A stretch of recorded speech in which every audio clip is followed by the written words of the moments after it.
Halo teman-teman, perkenalkan nama saya Yohanes M. Spitna, mata kuliah Sistem Operasi.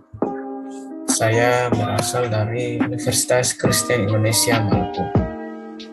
Di video presentasi saya kali ini, saya akan membahas mengenai fungsi dasar sistem operasi. Kita masuk kepada poin-poin pembahasan yang akan kita bahas. Yang pertama ada fungsi, tujuan, dan sejarah. Nah, pembahasan yang pertama di sini yaitu sistem operasi. Yang pertama, menjalankan operasi dasar. Sistem operasi memiliki fungsi utama menjalankan operasi atau pemrograman dasar pada komputer. OS atau sistem operasi sebagai dasar bagi perangkat lunak lain untuk beroperasi. Yang kedua, mengatur kinerja perangkat. Selain sebagai operasi dasar, OS bertindak sebagai resource manager dalam komputer. Tujuannya mengontrol fungsi dari hardware seperti memory card, hard disk, CPU, dan perangkat keras penunjang lainnya.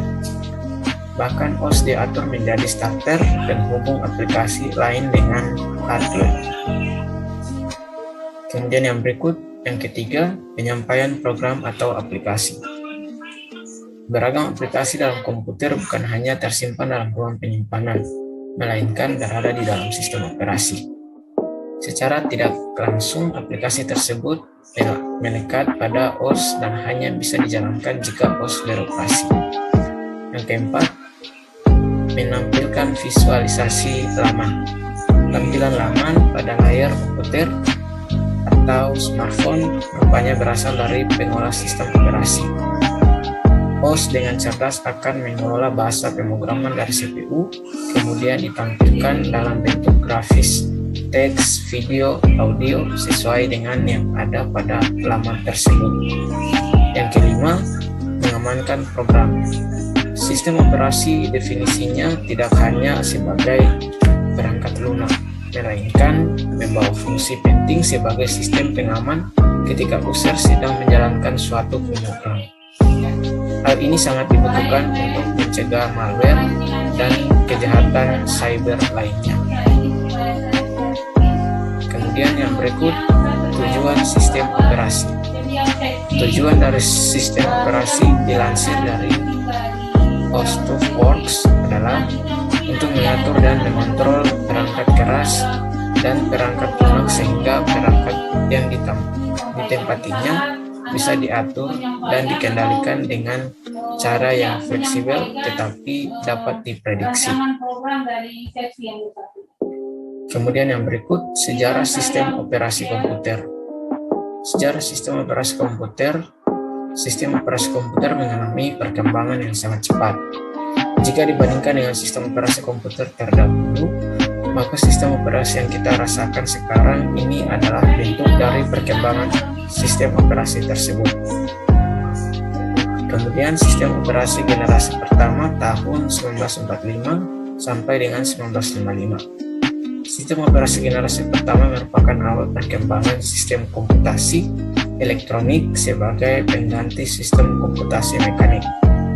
Pada generasi ini belum ada yang namanya sistem operasi komputer, maka sistem komputer diberi instruksi yang harus dikerjakan secara langsung. Selanjutnya, sistem operasi generasi kedua tahun 1955 sampai dengan 1965. Sistem operasi generasi kedua memperkenalkan BPS atau Batch Processing System, yaitu pekerjaan yang dikerjakan dalam satu rangkaian lalu dieksekusi secara berurutan. Pada generasi ini sistem komputer belum dilengkapi dengan sistem operasi, tetapi beberapa fungsi sistem operasi telah ada. Kemudian yang berikut, sistem operasi generasi ketiga tahun 1965 sampai 1960. Pada generasi ini perkembangan sistem operasi dikembangkan untuk melayani banyak pemakai sekaligus, di mana user atau pengguna dapat berkomunikasi lewat terminal secara online ke komputer. Maka sistem operasi menjadi multi-user atau digunakan oleh banyak pengguna sekaligus, dan multi-programming atau melayani banyak program sekaligus. Kemudian yang berikut, sistem operasi generasi keempat tahun 1980-an pasca 1980-an. Dewasa ini sistem operasi digunakan untuk jaringan komputer, di mana user menyadari keberadaan komputer yang saling terhubung satu dengan yang lain. Nah, itulah tadi sejarah sistem operasi berdasarkan generasinya.